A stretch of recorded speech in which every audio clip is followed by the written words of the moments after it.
Eu que chamei meu irmão de corno e ele resolveu revelar um segredinho na frente de todas as pessoas que nós conhecíamos ali da nossa família no dia do meu aniversário. Eu chamei ele brincando, sabe? Era meu aniversário e eu tava muito brincalhudo. Nesse relato, nós somos um macho.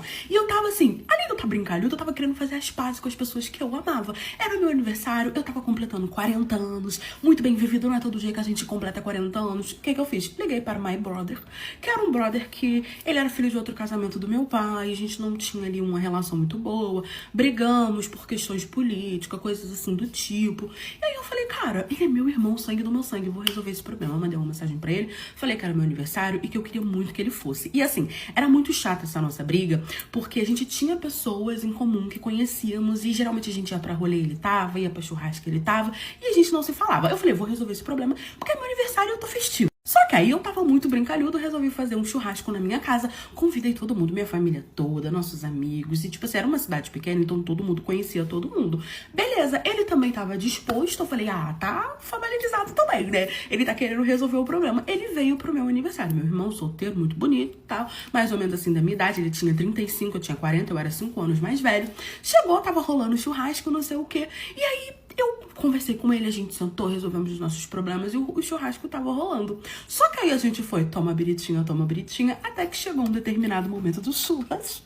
Eu, muito brincalhudo, falei, esse aqui é meu irmão, o maior corno que vocês vão ver. Só que eu tava brincando.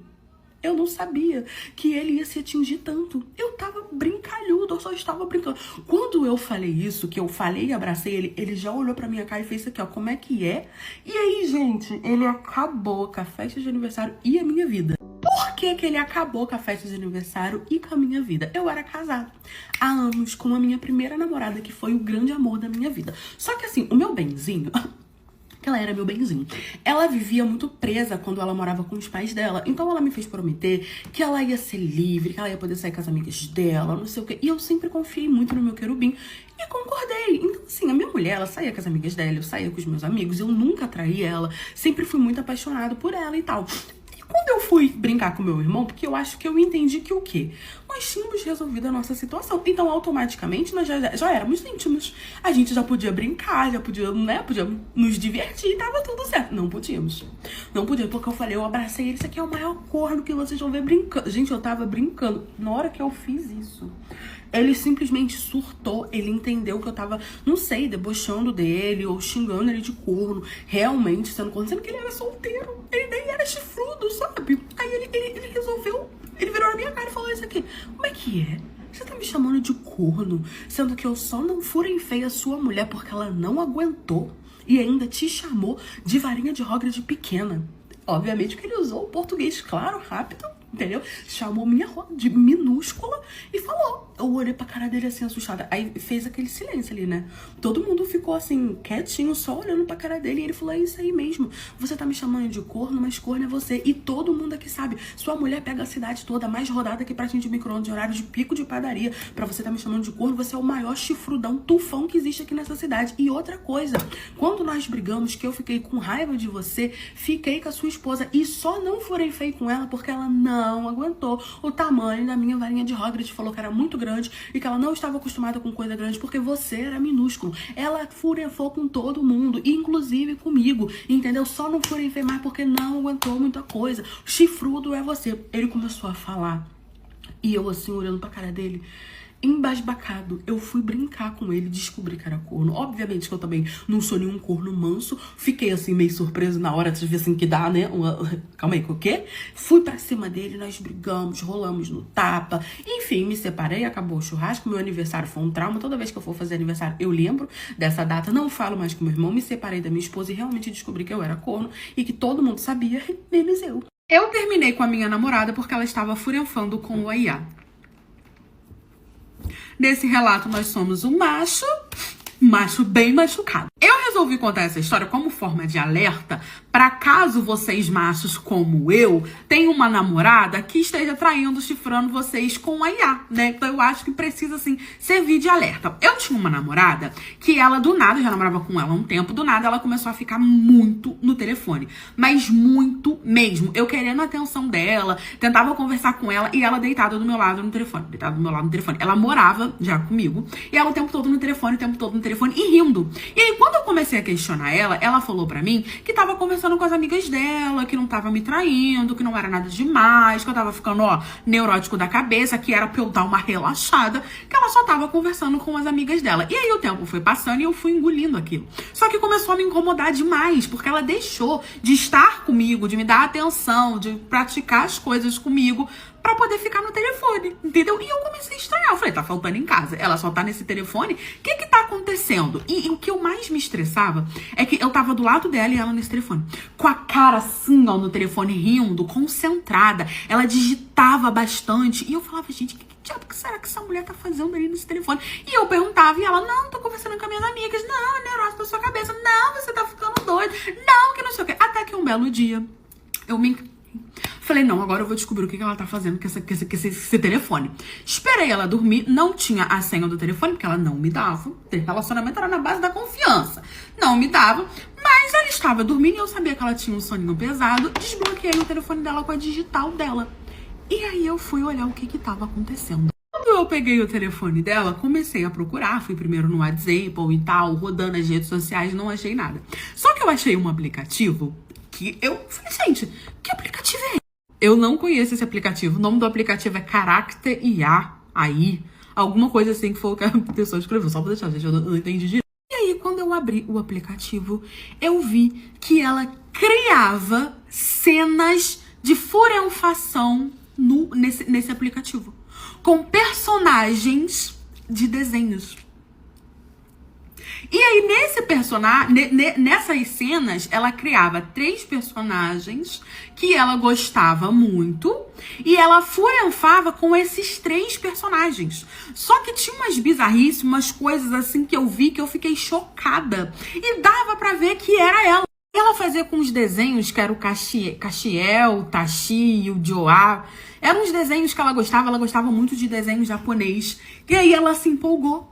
E ela começou a criar essas cenas. Por isso que ela ficava digitando, por isso que ela ficava tão concentrada, rindo, vendo. Porque ela criava essas bizarrices, eram umas bizarrices, assim, muito absurdas. Quando eu vi aquilo, eu fiquei chocada. Aí você imagina a cena. O macho machucado, sentado na cama, olhando o que a namorada criou, sabendo que nunca vai poder dar aquilo ali pra namorada. Ela deitadinha. Gente, é uma galha. Eu considerei um chifre, fiquei revoltado. Acordei ela, comecei a jogar na cara dela. E ela falando que não, negando. Eu peguei o telefone dela, mostrei, falei que eu tinha visto tudo, fiquei revoltado, terminei com ela, falei, você vai arrumar suas coisas agora, de madrugada, você vai arrumar suas coisas agora e eu vou te levar embora. Levei ela pra casa dos pais dela, ela me manda mensagem o tempo todo me pedindo pra voltar, só que eu não quis porque eu considerei uma traição e as bizarrices que ela criou me assustou muito, eram umas cenas assim, bem exóticas, com uns teores assim, bem duvidosos, e aquilo me assustou muito, ela me manda várias mensagens chorando e eu não quero. Então que fique de alerta aí, vocês considerariam traição ou vocês não considerariam traição? Descobri que eu era corna porque o meu marido estava tomando antibiótico. Sim. Eu e meu marido, nós tínhamos uma mania de sempre ficar conversando no WhatsApp quando ele estava no trabalho. Eu trabalhava de casa, de home office, e ele trabalhava numa empresa, usava muito o computador e a gente ficava sempre conversando. Até que um belo dia ele foi trabalhar e aí ele me mandou a seguinte mensagem, do nada. Ele não comentou comigo em casa, eu já achei isso estranho porque, pô, não seria algo que ele comentaria? Enfim, não comentou. Aí ele vira pra mim e fala assim, amor, olha só, no WhatsApp, tô indo pro trabalho agora e eu esqueci de te avisar, porque tá tudo muito corrido, não sei o quê, mas essa semana a gente vai receber uma visita muito importante e no meu setor essa visita vai hoje. Então eu não vou poder ficar mexendo no telefone, né, vai ser uma fiscalização e tal, não sei o quê, ele trabalhava no escritório, pipipi, popopó. E aí eu fiquei olhando pra cara dele assim, era um escritório que trabalhava basicamente com logística e ele trabalhava num departamento de financeiro. Eu achei aquilo muito estranho e fiquei olhando pra cara dele assim, sabe, tipo, olhando assim pra cara dele pro telefone e fiquei, não, amor, tudo bem, porque compreensivo, desculpinha esfarrapada boa pra caramba. Aí eu falei, falei, não, amor, tudo bem, não tento, tá? Só que eu achei estranho ele não comentar. Mas aí eu não falei nada. Falei, não, amor, tá tudo certo. Quando acabar, você me manda uma mensagem. Eu também vou fazer meus afazeres aqui, até porque eu não era nenhuma desocupada, eu também trabalhava, né? Comecei a fazer os meus negócios. E aí, ele pegava de 7 horas da manhã às 6 horas da noite. Sim, 6 horas da noite, ele trabalhava mais do que o normal. Mas, tudo bem, né?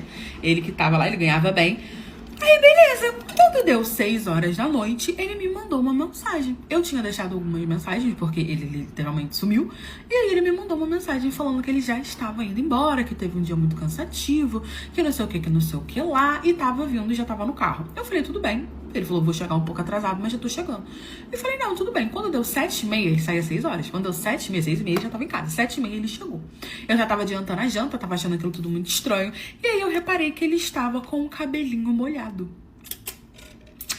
E estranhei aquilo ali, só que eu ia desconfiar do meu querubim. Só que essa foi a primeira coisa que eu desconfiei. Quando eu vi o cabelinho dele molhado, assim, fiquei olhando. Aí ele veio, me cumprimentou, me deu um abraço. Ele tava com cheiro de pós-banho.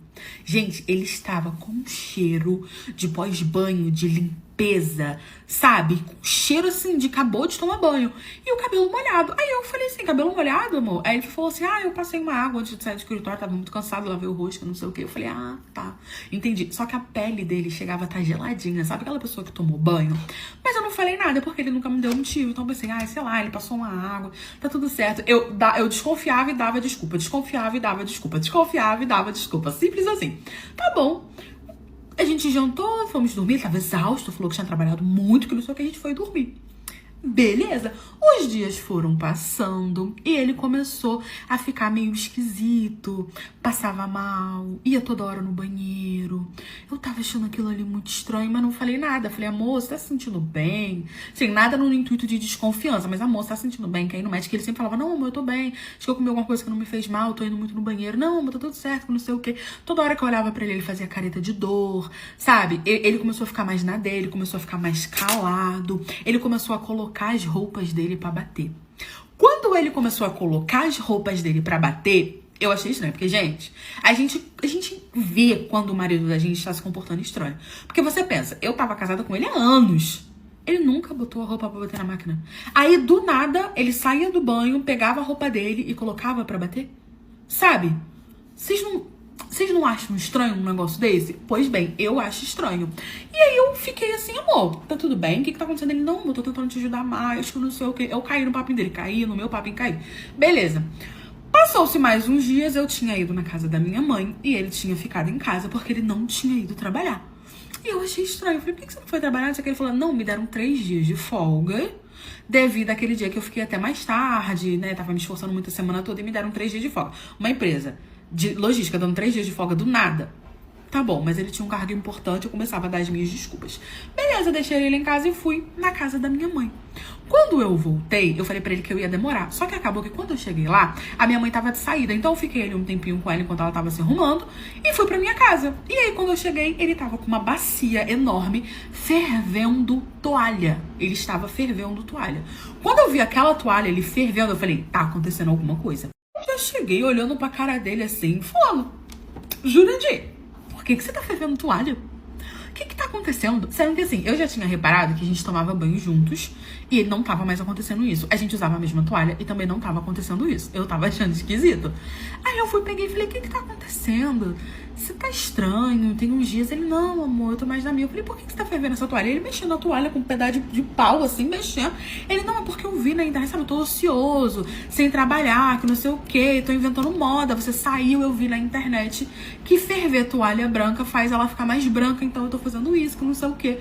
Aí fiquei olhando pra cara dele e falei, tá. Cheguei assim na bacia e tava um cheiro de vinagre muito forte, muito, muito forte mesmo. Sabe quando você quer usar alguma coisa pra tirar a bactéria? Então, era isso. Aí fiquei assim, analisando a situação, olhando pra cara dele com cara de, tá bom, mas não falei nada. Fiquei no meu canto, falei, não fala nada não, vou ficar calada. Tá bom, beleza, fui tomar um banho. Quando eu fui tomar banho, eu falei, eu vou mexer nas coisas dele pra eu poder ver um negocinho aqui que eu tô achando muito estranho. Qual era o único lugar da casa que eu nunca mexia? A pasta dele do trabalho. Ele tinha uma pasta preta que ele deixava no notebook dele, as coisinhas dele que ele levava pro trabalho todos os dias. Aí eu fui, tomei meu banho, tranquei a porta do quarto enquanto ele tava lá na cozinha fervendo as toalhas dele. Tranquei a porta do quarto e fui olhar essa pasta dele. Abri. Assim que eu abri, eu já vi. Tinha antibiótico que ele tava tomando. Tinha uns outros remédios lá que eu não sei de que era. Tinha um atestado de 3 dias de atestado. E eu vi o que tava acontecendo. O meu marido estava com... Ele tinha pego. De mim não era. Então, de onde ele tinha tirado aquela doença de furanfação? Fui ligando uma coisa na outra. Porque, tipo assim, quando você vê um antibiótico, você não sabe exatamente pra que serve, nem por que serve, nem pra que é, que não sei o que. E tinha outros remédios. Só que eu liguei uma coisa na outra. Eu falei, ou ele tá com isso, ou deu algum... No furico aconteceu alguma coisa. Na hora eu tranquei a porta do quarto, falei, vem aqui. Ele veio já nervoso, porque ele entendeu que eu tinha trancado a porta do quarto. Eu falei, o que você tá? E ele começou a desconversar. Eu falei, você tá com isso, não tá? E falei, e ele, não, que não sei o que não sei o que lá. Tirei as calças dele, gente. Tava igualzinho um requeijão. Tava todo lascado. Por isso ele tava fervendo a toalha, por isso ele tava tomando um banho sozinho, por isso ele não tava furenfando comigo. Ele estava com... Por isso ele tava sentindo dor. Foi no hospital e estava com coisa. Lembra aquele dia que ele tinha ido pro trabalho? Na verdade, ele estava de folga, e tinha ido passar a tarde, o dia inteiro, na furefação com uma menina que ele tava me traindo. Essa menina tinha, passou pra ele e ele pegou. Descobri que eu era corna, porque ele tava tomando o antibiótico, e me separei. Meu namorado pediu pra eu poder pegar a toalha no armário dele. Quando eu abri o armário, eu tive uma grande surpresa. Na verdade, eu tive 23 grandes surpresas. Pensa num menino que fazia um tubinho doce, era esse sim o meu namorado. Conheci ele na faculdade e ele era muito tímido, sabe, muito na dele. Eu não podia ver alguém tímido, que eu queria fazer a pessoa ficar extrovertida. Comecei a conversar com ele, não sei o que, ele foi simpatizando comigo, passou o número, a gente começou a conversar. Só que dali pra frente ele começou a me enrolar. Gente, era uma luta pra poder conseguir qualquer coisa dele. Mas aí, beleza, a gente começou a ficar, começamos a namorar. Do nada, ele me pediu pra eu poder namorar com ele. Só que, nesse relacionamento, muita coisa não fazia sentido. Por quê? Eu morava com os meus pais. Só que ele veio de outro lugar pra poder estudar. Então, ele morava no apartamento dele sozinho. Só que ele simplesmente não me convidava nunca pra poder ir pro apartamento dele. Nunca. Ele nunca me convidava pra poder ir pro apartamento dele. E no começo, eu achei que, tipo assim, pô, tem um mês que a gente tá namorando, né? Tudo bem, a gente se via na faculdade, a gente saía junto, ia pra barzinho, ia pra isso, ia pra aquilo. Mas depois ia cada um pra sua casa. Ah, mas e pra furenfar? Então, quando a gente ia furenfar, ou a gente ia pra casinha, ou a gente ia pra minha casa. Porque meus pais eram liberal, não se importavam. E eu comecei a falar, cara, brincando, será que ele... mora com alguém, sei lá, é casado, não quer me contar. Comecei a ficar preocupada e meio que desconfiar disso. Só que ele falava assim que não era isso, mas que ele não gostava de levar qualquer pessoa pra casa dele, porque não era qualquer energia que entrava na casa dele, que ele tinha que analisar primeiro. Ou seja, ele tava namorando comigo, trocando fluidos comigo, mas a minha energia não era boa pra ele. Na hora de furenfar, a energia tava de boa. Mas pra eu poder ir na casa dele, não. Ele não me dava nem o endereço e nem me levava lá. Só que no começo, gente, eu não ligava muito pra isso. Foi depois que começou a me incomodar. Eu já tava namorando ele há 6 meses e eu simplesmente nunca ia na casa dele. E a gente se via dia de semana na faculdade e fim de semana, ou ele ia pra minha casa, ou a gente fazia alguma coisa e depois ia cada um pra sua casa. E eu comecei a achar aquilo muito estranho. Quando eu comecei a achar estranho, eu fui me afastando dele e ele foi percebendo e eu deixei bem claro que era por isso que eu achava isso muito estranho. Até que um belo dia ele me mandou uma mensagem falando, amor, tô organizando tudo aqui em casa pra você poder vir pra cá. Vou te mandar um endereço e amanhã você vem pra cá. Gente, eu fiquei igual o pinto no lixo, vocês tinham que ver. O bofe fazendo menos que o mínimo, que aquilo ali não era o mínimo, aquilo ali era o menos que o mínimo. E eu tava, gente, igual o pinto no lixo. Eu, meu Deus, ele vai me chamar pra casa dele. Oh, meu Deus, finalmente, não tem nada estranho, ele não é casado, que não sei o quê. Beleza, eu fiquei super feliz, falei que, nossa, que bom que você tomou essa decisão, que não sei o que e tá. Beleza, aí ele pegou, me mandou o endereço dele, isso era tipo assim, sexta-feira, era uma quinta-feira, ele disse que tava arrumando, tanto que ele faltou à faculdade, falando pra eu ir pra lá pra uma sexta-feira. Beleza, sexta-feira acordei, fui pra faculdade, já fiz a minha mochilinha, que eu ia direto pra casa do meu namorado. Trabalhei, fui pra faculdade, a gente estudava à noite, e aí encontrei com ele, não sei o que, e a gente foi pra casa dele. Gente, ele morava próximo da faculdade, nunca nem soube o endereço. É um apartamento normal, nós chegamos, entramos, começamos a conversar, ele foi me apresentar na casa dele, a casa dele tava super limpinha, super organizada. Realmente era a casa de um cara solteiro que morava sozinho, né? Que era tipo assim... de boa. E eu fiquei naquilo na cabeça. Gente, é tudo tão normal. Ele não é casado. O apartamento dele tem só um quarto.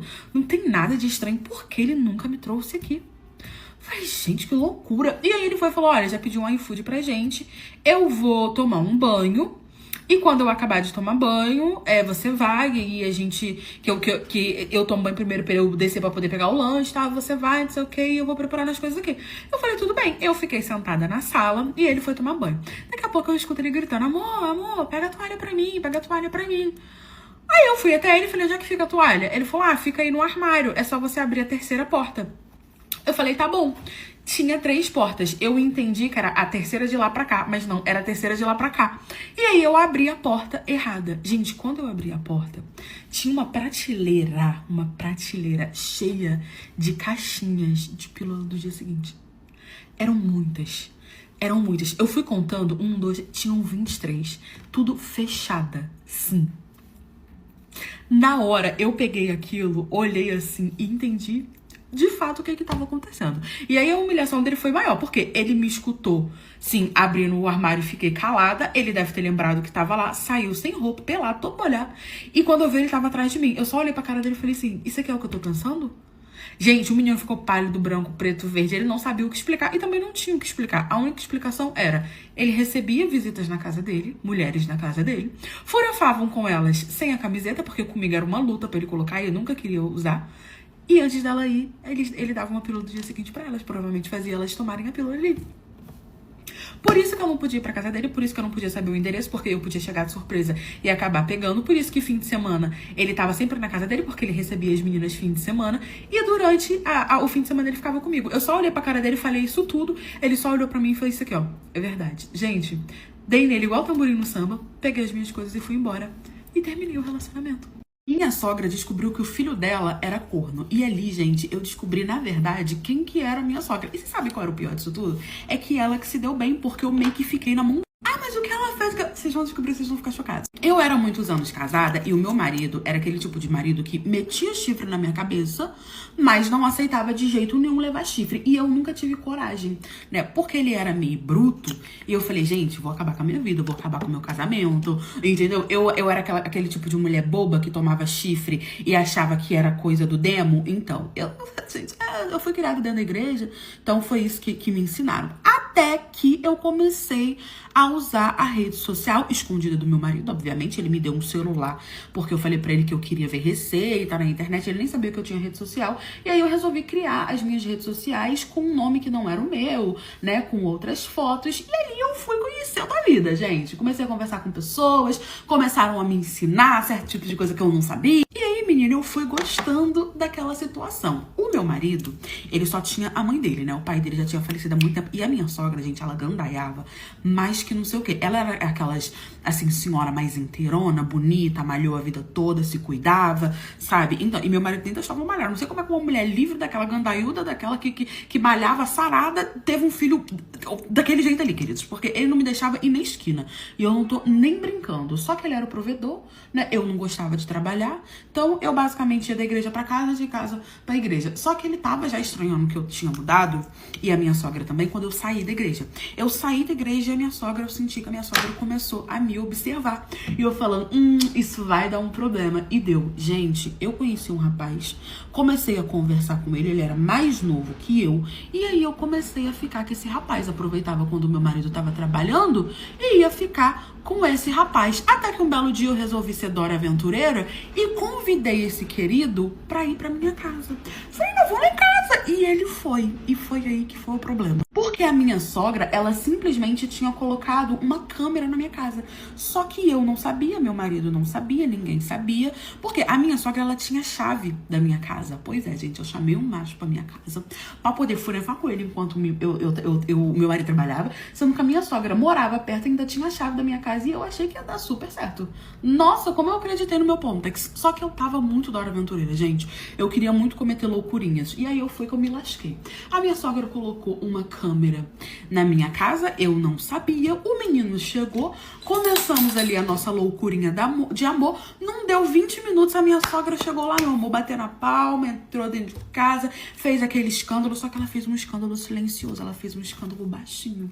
E eu não tava entendendo o que tava acontecendo. Ela pediu pro cara ir embora, o cara foi embora e eu falei, pronto, acabou meu casamento, acabou minha vida, ela vai contar pro meu marido não vai aceitar, porque botar chifre, ele aceita. Levar chifre aí já é outra história. E aí eu sentei assim no sofá e ela começou a falar comigo, perguntando se eu achava que isso era certo, que não sei o que, porque era o filho dela. E eu falei, não, pronto, ela vai contar pro meu marido e tudo certo. Só que eu estava traindo o Juris Cleusson com um boyzinho da nossa cidade, que era um boyzinho muito bonito. Ele era um boyzinho que todo mundo queria ficar com ele. Ele era mais novo, ele tinha dinheiro e a minha sogra não era diferente. A minha sogra também queria ficar com ele.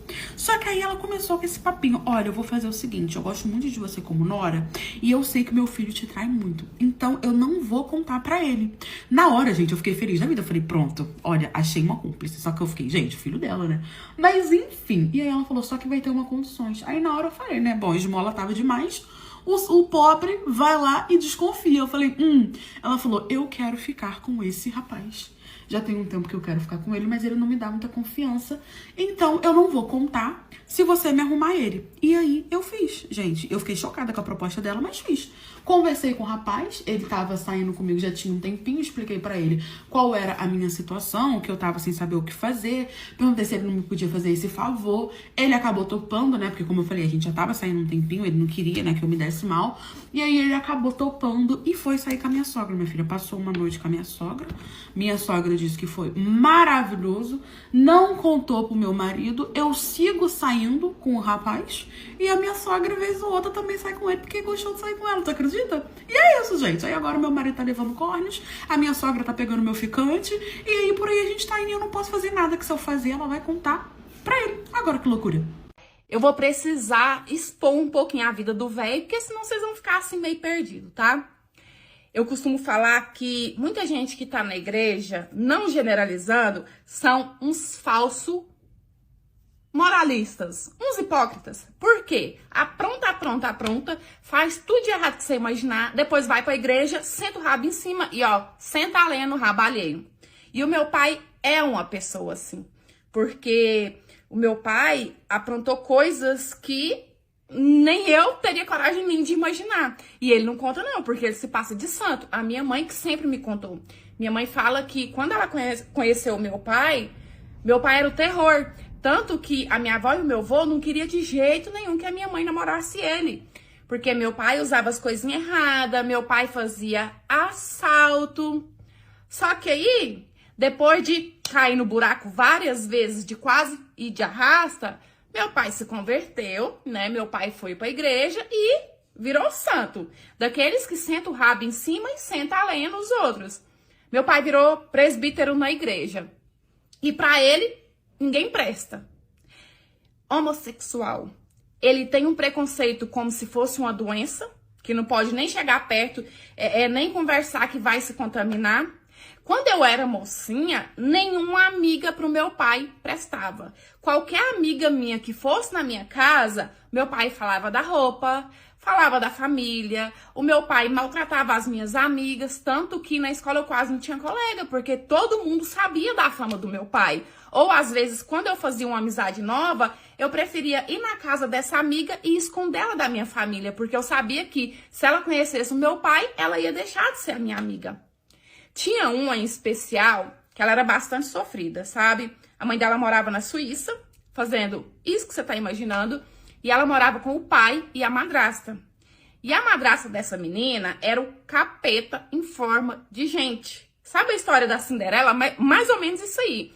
Só que com a diferença de que a madrasta dela espancava essa menina. E aí eu morria de dó, sabe? Porque ela falava em sumir, ela falava em ir de arrasta. Ela ligava pra mãe dela chorando, pra mãe dela voltar e buscar ela. Só que a mãe dela falava que lá, né, não tinha como ela levar ela, porque o que ela fazia lá... E meu pai não gostava dessa amiga de jeito nenhum. Falava horrores da menina só pelo que a mãe dela fazia, sabe? Sendo que a vida da menina era chorar e sofrer, mais nada. E aí um dia, ela chegou na minha casa debaixo de um toró de chuva, que a menina parecia um pintinho molhado, tadinha. Um toró mesmo. Chegou em casa chorando, falando assim que a madrasta dela tinha acabado de ir e o pai dela não fez nada, que ela ia sumir, sabe? E assim, ela tava muito mal. Eu peguei e chamei ela pra entrar, pra ela tomar um banho, tirar aquelas roupas, né? Que eu falei assim, você vai gripar. Peguei e emprestei uma roupa minha pra ela. Quando meu pai viu ela vestida com uma roupa minha, meu pai falou assim pra ela, não precisa devolver essa roupa não, tá? Eu sei o que a sua mãe trabalha, vai saber o que você faz também, que doença que você tem, pode ficar pra você. Gente, eu fui lá no inferno e voltei, sabe? Bati a bunda lá no inferno e voltei. A menina tava em casa, fragilizada, sofrendo, querendo um apoio, querendo um ombro amigo, e o meu pai faz uma coisa dessa. Então, assim, é desse estilo pra pior. E como eu falei, o meu pai é muito preconceituoso com o homossexual, sabe? E é o que ele mais aponta e fala mal. Pra ele, é os que vai direitinho pro inferno. E aí, no final do terceiro ano do ensino médio, eu conheci esse menino, gay, e aqueles gay bem afeminado mesmo, sabe? Ele não se vestia nem nada, mas o estilo de falar, de andar, o jeito do cabelo, sabe? Ele fazia até uma maquiagem bem leve com blush, uma sombrinha clara, bastante gloss. Então, assim, a quilômetros de distância dava pra ver que ele era gay. E, nossa senhora, a gente se deu bem, sabe? Tipo assim, a minha versão. A gente parecia irmão, tanto que a gente se deu bem. E aí eu passei a frequentar muito a casa dele, muito. Naquela já de esconder a minha família dele, porque eu sabia, né, que o meu pai, gente, meu pai ia excomungar o menino, querer exorcizar o menino. Só que ele vivia me cobrando. E até então, eu não contava pra ele do porquê que eu não levava ele pra minha casa, porque eu tinha vergonha de falar pra ele, não, meu pai é presbítero e ele tem o maior preconceito com homossexual. Eu não tinha coragem de falar isso. Então eu ficava enrolando e ele ficava cobrando, né? Porque eu conhecia a família dele, ia na casa dele, eu nunca tinha levado ele na minha casa e tal. Quando foi uma vez, meu pai tava num projeto na igreja, ele mal tava parando em casa. E aí a gente tinha um trabalho pra fazer da escola, eu peguei e chamei ele pra fazer na minha casa. Aproveitei, né? Falei, eu levo ele na minha casa, ele não vê o meu pai e ao mesmo tempo conhece a minha casa. Pro meu azar, o meu pai chega. Quando meu pai viu o menino, ele olhou no menino dos pés à cabeça. Aí ele começou a especular o menino. O nome dele, quantos anos ele tinha, onde ele trabalhava, quem era o pai dele, a mãe dele, se ele tinha namorada. Gente, tudo que meu pai podia perguntar, ele perguntou. Quando o menino virou as costas que ele foi embora, meu pai começou a sentar a lenha. Que eu tinha que me afastar daquele tipo de gente, que eu ia acabar indo pro inferno por causa daquele tipo de gente, porque aquilo era o maior pecado que tinha, aquilo não era de Deus, que era melhor escolher melhor as minhas amizades, que eu ia acabar desandando por causa dos outros, sabe? E esse tipo de conversa. Aí eu falei pra ele assim, pai, e quem desandou o senhor? E o meu pai, ele detesta que toca nesse passado dele, porque ele quer se passar de santo, sabe? Aí ele começou a enfesar pra cima de mim, eu peguei e falei pra ele, falei assim, o senhor tá enganado, ele é meu namorado. Aí que meu pai ficou puto da vida mesmo, porque o menino com aquele jeito todo afeminado. E outra coisa, o meu pai não queria que eu namorasse naquela idade. Meu pai queria que eu entrasse na faculdade, me formasse pra depois namorar. Então meu pai ficou puto da vida, meu pai falou em me internar. Meu pai falou assim que eu tava doente da cabeça, que ele ia me internar pra eu tratar. Foi daí que eu decidi abrir o jogo com esse meu amigo. E eu contei pra ele que o meu pai era da igreja, que meu pai era super preconceituoso. Eu quero deixar bem claro que eu não tô generalizando, eu tô contando a minha história, tá? A minha experiência. Que eu não levava ele na minha casa por conta disso, que depois que ele saiu, meu pai falou um monte. E aí eu esperei que ele fosse ficar chateado, triste comigo, não fosse querer mais, né, conversar comigo. Só que ele virou pra mim e falou assim, vamos fingir que a gente tá namorando pra atazanar o seu pai? Eu fiquei, quê? Não acredito numa coisa dessa. Na hora, vamos. E aí o que eu fiz? Eu comecei a levar ele pra igreja, porque se eu levasse ele pra minha casa, era perigoso meu pai, nós dois. E na igreja não, né, porque na igreja meu pai era um exemplo. Então eu levava ele pra igreja e nós ficava de mão dada ali como se realmente fosse namorado. Gente, em vez do povo prestar atenção ali no culto, no sermão, não. eles ficavam só olhando pra gente, um olhando pros outros, sabe, cutucando. E meu pai, você olhava pro meu pai, a veia do pescoço do meu pai tava dessa grossura de raiva. Chegava em casa, o meu pai queria me esganar. Ele falou várias vezes de me internar. E eu levei o meu namorado várias vezes pra igreja.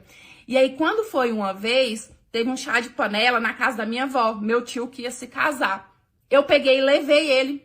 E na família da minha avó, só o meu pai que era evangélico. Então, as festas na casa deles é bebida, é festa, sabe? Som, festa normal. Aí teve esse chá de panela e eu peguei e levei ele nesse chá de panela na casa da minha avó. Chegou lá, o menino dançava, o menino rebolava até o chão, o menino bebia e eu dançava com ele também, porque, tipo assim, eu não vejo nada demais. Pensa o tanto que meu pai ficou com raiva. Eu acho que por pouco meu pai não infarta por raiva, viu? Mas, infelizmente, esse meu amigo acabou mudando de cidade e me abandonando. Infelizmente, porque a gente se divertia tanto.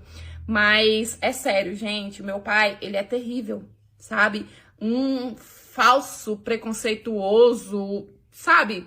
Meu tio me fazia fingir que era namorada dele, e aí por conta disso, surgiu um boato na cidade de que eu tinha alguma coisa com o meu tio. Na verdade, as pessoas falavam assim que o tio pegava a própria sobrinha.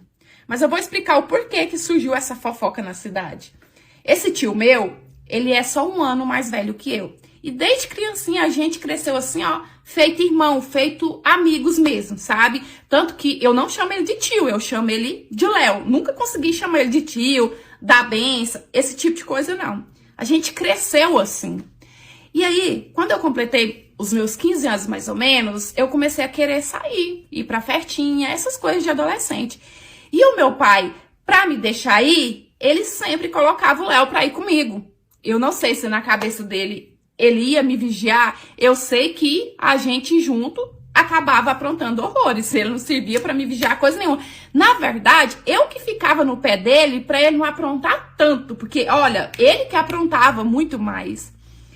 E ele era tão sem vergonha, que eu não sei o que ele aprontava, que nas festinhas que a gente ia, ele ficava com 2, 3 na mesma festa, sem nenhuma perceber, sem uma saber da outra.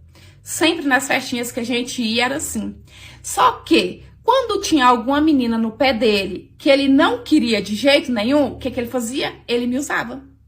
Ele fingia, assim, que eu era namorada dele, pra ele não ficar, né, com essas meninas que ele não queria.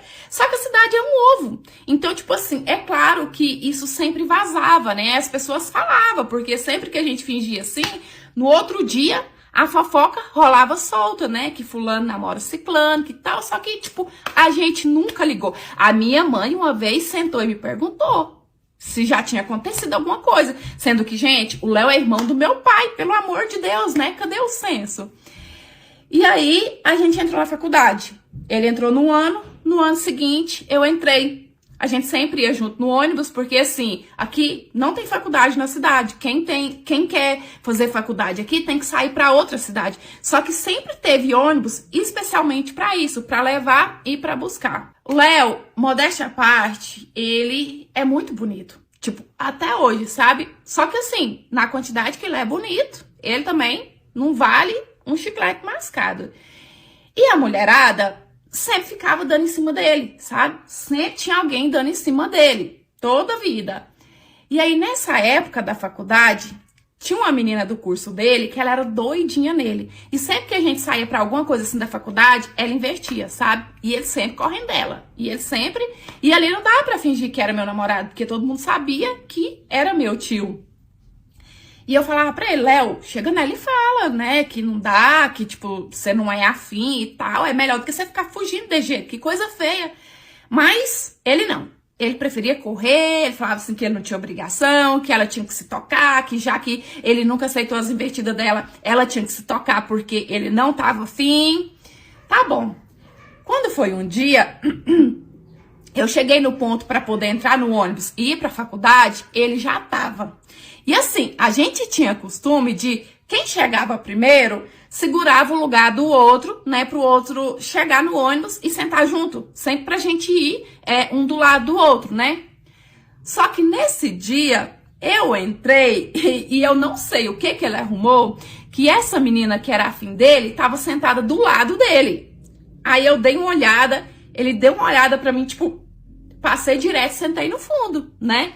E nisso eu segurando pra não rir, tipo, não da menina, gente, ri dele.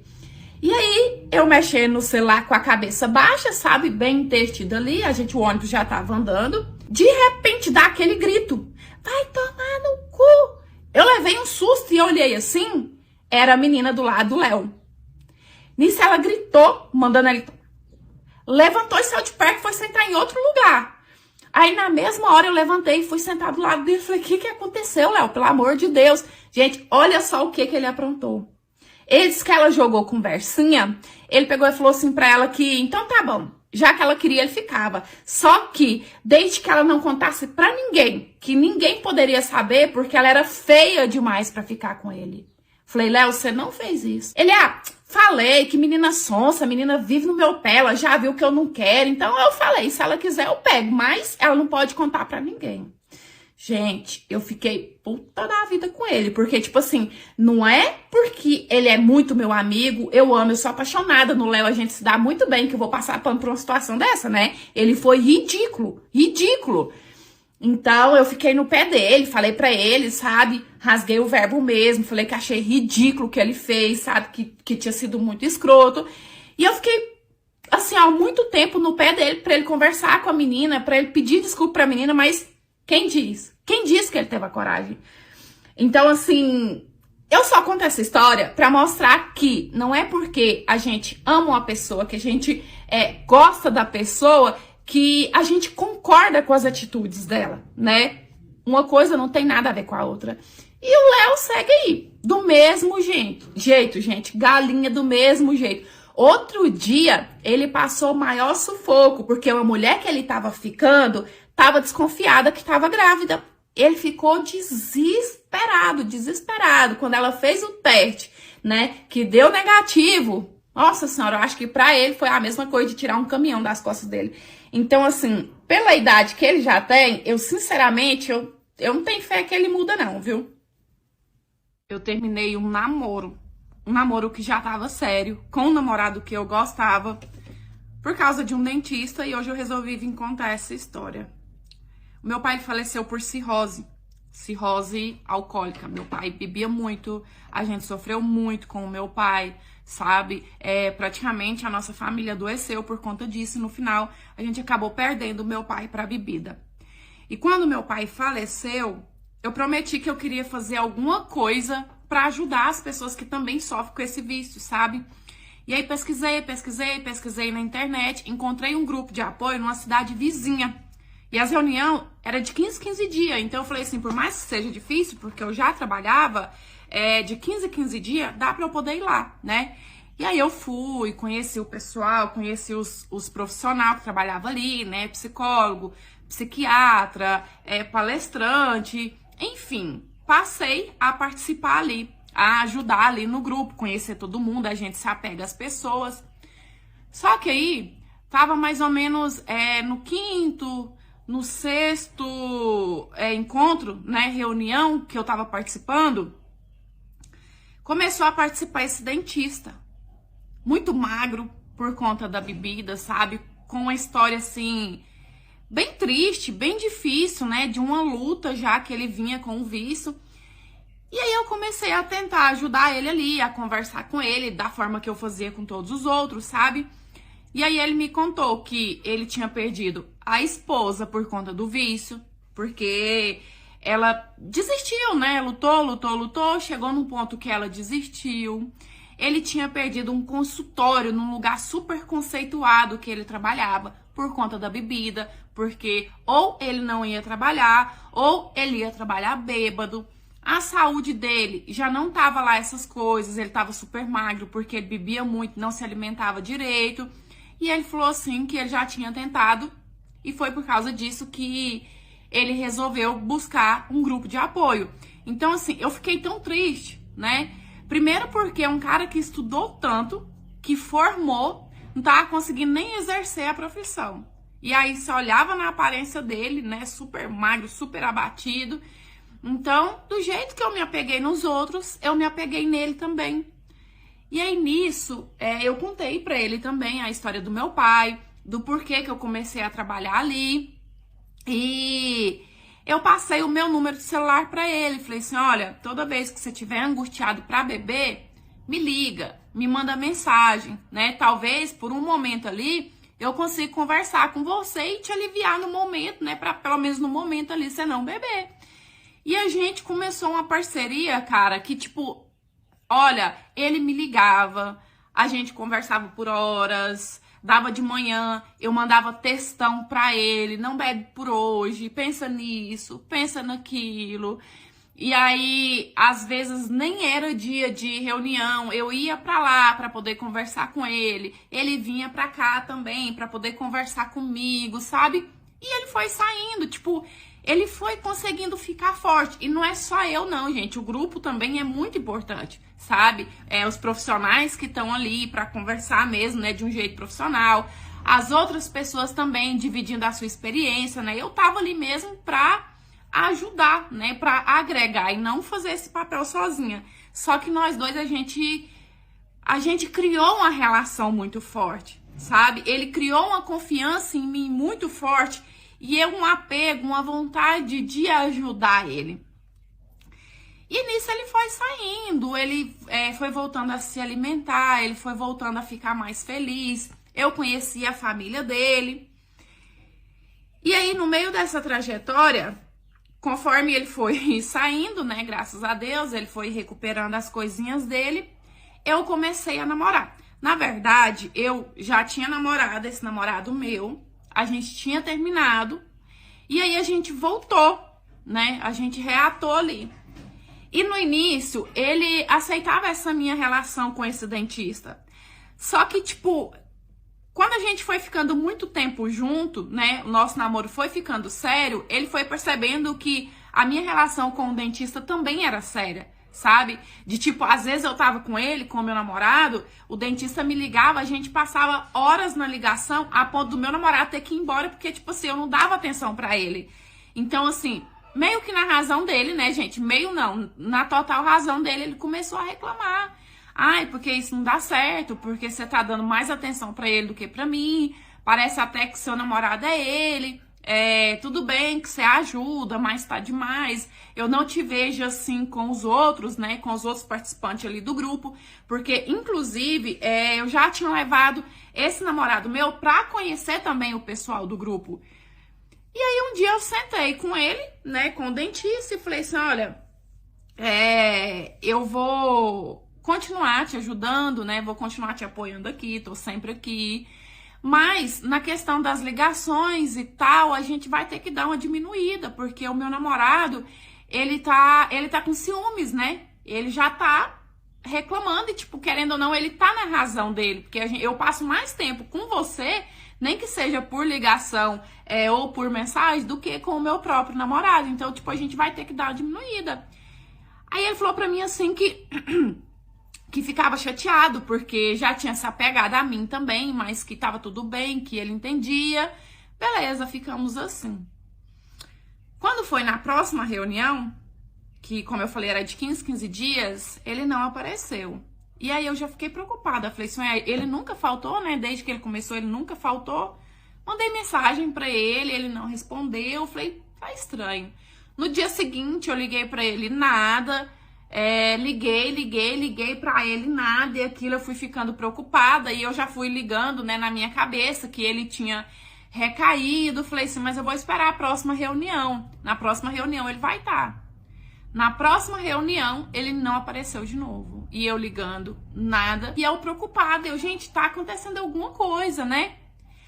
Aí nisso, eu fiquei com raiva do meu namorado, porque na minha cabeça, ele tinha recaído. Porque ele não me atendia, ele não tava aí nas reuniões mais. Então, pra mim, ele tinha recaído, sabe?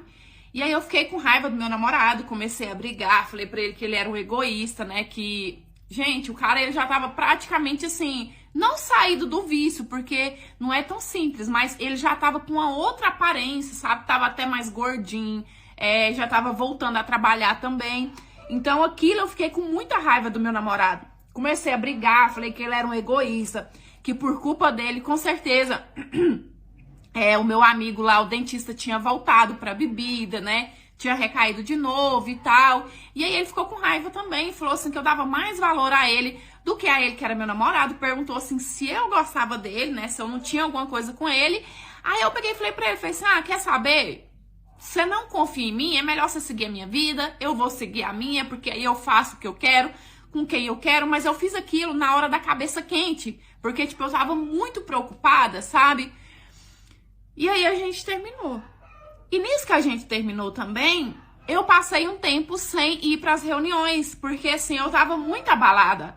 E como eu tava abalada, fragilizada, eu não tava com cabeça de ajudar ninguém, porque, tipo assim, eu tava precisando de ajuda, sabe? Eu acho que eu fiquei umas 3, 4 reuniões sem ir, sabe? Então, tipo, como era de 15 dias, 4 reuniões dá o quê? Dá o quê? 2 meses, né? Eu passei 2 meses sem ir. Quando eu voltei, ele ainda não tinha voltado. E aí eu perguntei pros palestrantes, ninguém sabia me falar. Liguei, não atendia, sabe? Eu muito preocupada, falei assim, com certeza ele recaiu. Quando foi um dia eu falei assim, você quer saber? Eu vou pra lá e eu vou procurar a família dele, né? Porque eu conheci a família dele, tipo, eu preocupada, né? Nada mais do que justo eu ir procurar a família dele. E aí eu fui atrás, eu falei com a irmã dele e ela me contou que ele tava super bem, que ele tinha reatado o casamento dele, ele tinha voltado a trabalhar, só que não naquele consultório que ele tinha sido dispensado, sabe? Agora num outro consultório. E que desde que ele tinha começado a frequentar lá, ele nunca mais bebeu. E ele não estava indo lá mais porque ele estava frequentando um outro grupo agora. Eu fiquei muito feliz, né? Tipo, muito feliz mesmo. Porque assim, do jeito que eu tinha visto ele, sabendo daquela notícia, eu fiquei super feliz. Mas, por outro lado, eu fiquei chateada, porque eu pensei, cara, eu perdi o meu relacionamento, um relacionamento que eu sofri muito, sabe, que eu não consegui recuperar, sendo que ele poderia simplesmente ter atendido um telefone e falado assim, não, eu tô bem, né, eu me afastei por conta disso e disso, mas eu tô bem. Então, assim, no final das contas, eu me prejudiquei e ele foi super egoísta comigo. Eu não vi ele, sabe, nessa ida dele pra cidade que eu fui lá pra poder saber a notícia dele, eu não vi. E aí, depois de um tempo, eu só tive curiosidade de ligar. Tipo, isso passou meses, eu tive curiosidade de ligar, né, pra saber por que ele nunca me falou nada. E aí, quando eu liguei, ele atendeu. Falou que não precisava preocupar, que ele tava super bem, que ele, mas a mulher dele agora tava firme, que ele estava feliz, que ele nunca mais recaiu, que ele estava trabalhando, que ele estava num outro grupo de apoio. E aí eu questionei pra ele, falei assim, tá, mas por que você não me atendeu? Por que você não me mandou pelo menos uma mensagem? Eu fiquei preocupada, porque, poxa, a gente era companheiro, né? Eu vi o jeito que você chegou no grupo, eu vi o tanto que você tava mal, que você tava em tempo de perder a vida, e aí você não me deu uma resposta, sabe? Eu fiquei desesperada. Ele falou assim que não queria atrapalhar o meu namoro. Ele falou assim que não achava que era necessário. E que também queria cortar de vez a relação comigo, já que eu falei, né, que era melhor a gente diminuir por conta do meu namoro e tal. Então, assim, aquilo eu fiquei muito magoada. Só que a minha irmã fala que acha que talvez ele tava gostando de mim. E ele ficou chateado pelo fato de eu falar que eu não ia, assim, diminuir a ligação por conta do meu namoro. Então, por isso que ele quis cortar de vez. Porque, assim, não faz sentido a explicação que ele me deu. E pode ser que sim, né? Mas não diminui a culpa dele pelo que aconteceu no meu relacionamento. Pelo menos é o que eu penso. Eu acho que o meu marido ama mais a mãe dele do que eu e o filho dele. Meu marido, ele era muito irresponsável em relação de conta, sabe? Em gastar muito mais do que ganhava. E aí teve uma vez que ele fez tanta dívida, que a gente teve que ir morar com a mãe dele porque ele não tinha condição de pagar aluguel. Quando a gente foi morar com a mãe dele, eu já estava grávida, só que eu não sabia. Então, assim que eu mudei para casa dela, eu comecei a passar mal. E a véia, ela é extremamente assim, com limpeza, eu acho que ela deve ter até toque. Não tem condição não, sabe? Ela é muito enjoada com limpeza. E como eu tava passando muito mal quando eu fui pra casa dela, porque, gente, eu vomitei até o 5º mês de gestação. E quando eu parei de vomitar, eu comecei a sentir dor de dente. Então, assim, a minha gravidez já foi uma gravidez difícil. Então, eu vomitava muito. Eu não tava conseguindo levantar da cama nem pra comer, com dirá pra poder cuidar da casa. Aquilo pra ela era o ó. Ela me xingava de porca, de preguiçosa, que o filho dela não ia pra frente por causa de mim, que só de ver o tanto que eu era preguiçosa já dava pra saber a vida que a gente levava. E assim, eu vomitava muito, muito, muito. Ela ficava me xingando. Ela falava assim que ela tinha um ódio porque ela acabava de lavar o banheiro, ela acabava de limpar, e aí eu ia e vomitava, que a casa tava ficando uma carniça, e ela me colocava pra limpar, mesmo sem dar conta. Gente, tinha vez que eu ia limpar o banheiro, ou limpar, por exemplo, qualquer cômodo que eu tinha vomitado, eu suava de fraqueza, e ela em cima, me excomungando, sabe? E aí, nisso, eu descobri que eu tava grávida. Descobri que eu tava grávida, eu pensei, pronto, vai melhorar, porque meu marido não tinha filho ainda. Ele nunca tinha sido casado. Mas que nada.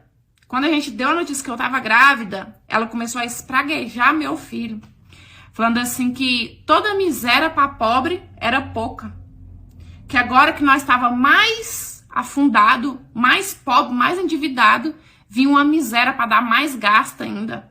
Que eu deveria ter me prevenido, que eu deveria ter me cuidado.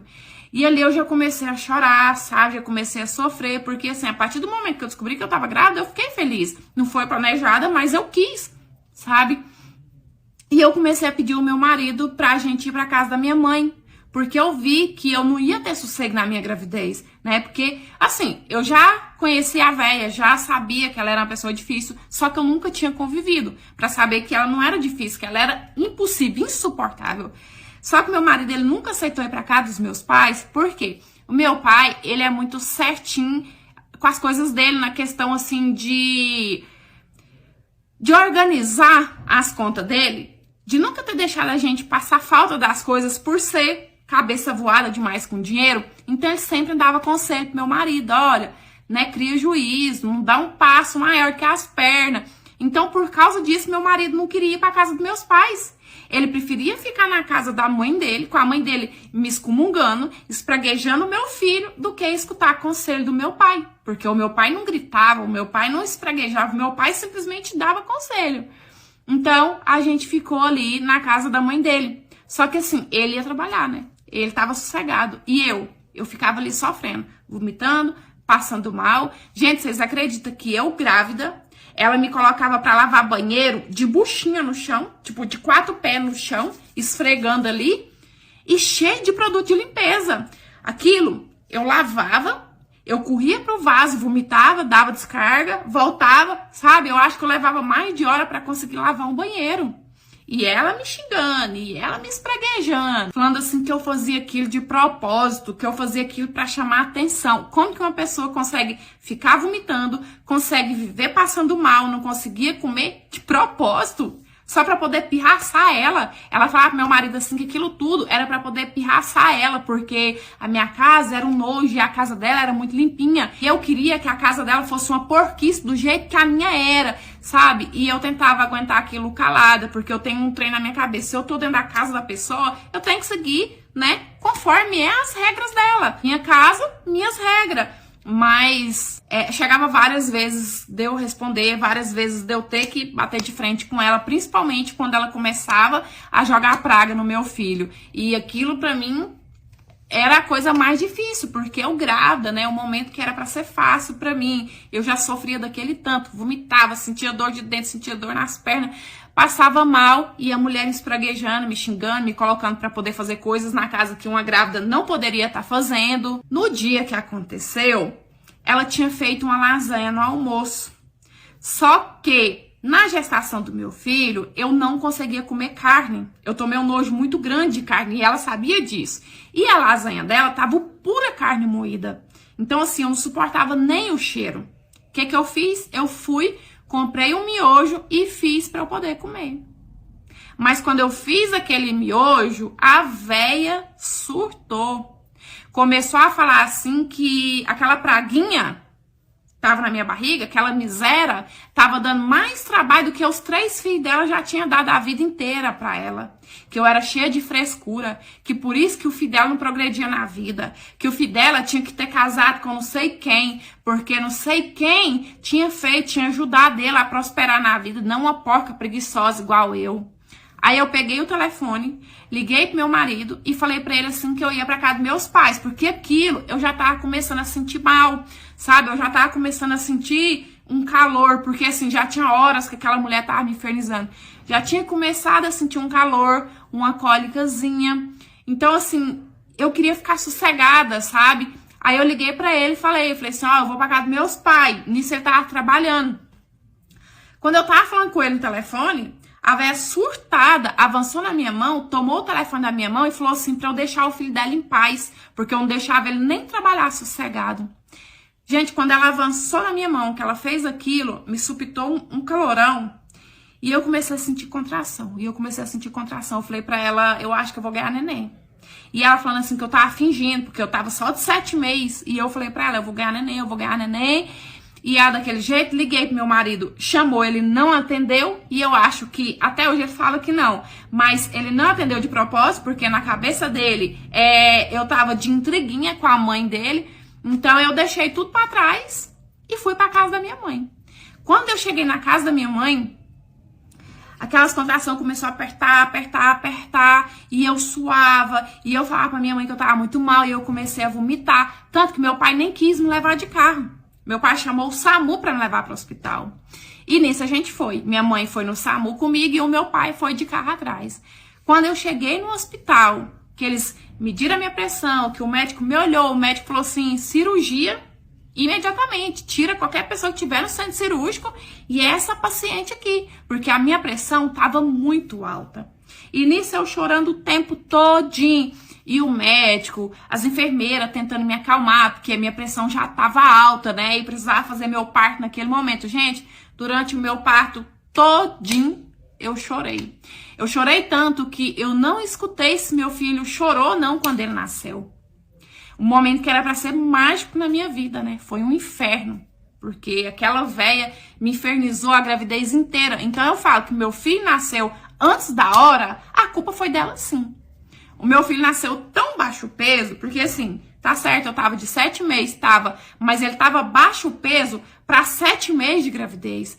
Que ele passou quase 40 dias na UTI, e ainda assim, depois de tudo, o bonito do meu marido queria que eu saísse do hospital e voltasse para casa da mãe dele. Eu falei para ele que eu não ia fazer, e o meu pai falou também que não ia aceitar. Porque eu falei pro meu pai, falei pra minha mãe que aquilo tinha acontecido culpa da mãe dele. Aí meu pai pegou e mandou buscar as minhas coisas, só as minhas coisas. Até então as coisas do meu marido ficou na casa da mãe dele. E aí eu fui pra casa da minha mãe, né, e continuei visitando meu filho, porque meu filho ficou internado muito tempo, né, eu recebi alta e ele ficou internado. E eu labutando com isso, na casa da minha mãe, visitando ele no hospital, mal falar com meu marido, porque meu marido, ele tava assim, como se a gente tivesse separado, porque eu fui pra casa dos meus pais, sem ele meio que deixar. E aí, nesse meio tempo, até o meu filho receber alta, ele alugou outra casa, né, levou as nossas coisas pra outra casa e a gente voltou a morar sozinho de novo. Meu filho tá com 2 anos. Até hoje o meu filho é muito pequenininho pra idade dele. Porque assim, eu vomitava demais, eu passava tanto mal que ele não desenvolveu, sabe? E é certo que meu marido é muito pequenininho, que ele tá puxando o pai, mas quem vê ele, vê que ele foi uma criança prematura. E tudo isso que eu vivi por conta da minha digníssima. Hoje em dia eu tenho uma relação muito fria com ela, muito fria, que se vocês verem, sabe, eu conversar com ela é como se ela fosse uma pessoa que eu conheci há 10 minutos, uma coisa muito rasa. Vou na casa dela, fico no máximo 5 minutos. Ela não vem aqui em casa, porque as raras vezes que ela veio, eu não abri cara, eu não tratei ela como se ela fosse uma sogra. E o meu marido ainda me culpa. Ele fala assim que trata a minha família tão bem e queria simplesmente que eu tratasse a mãe dele igual. Aí eu falo pra vocês, depois de todo o trauma que eu vivi, teria como eu tratar a mãe dele bem?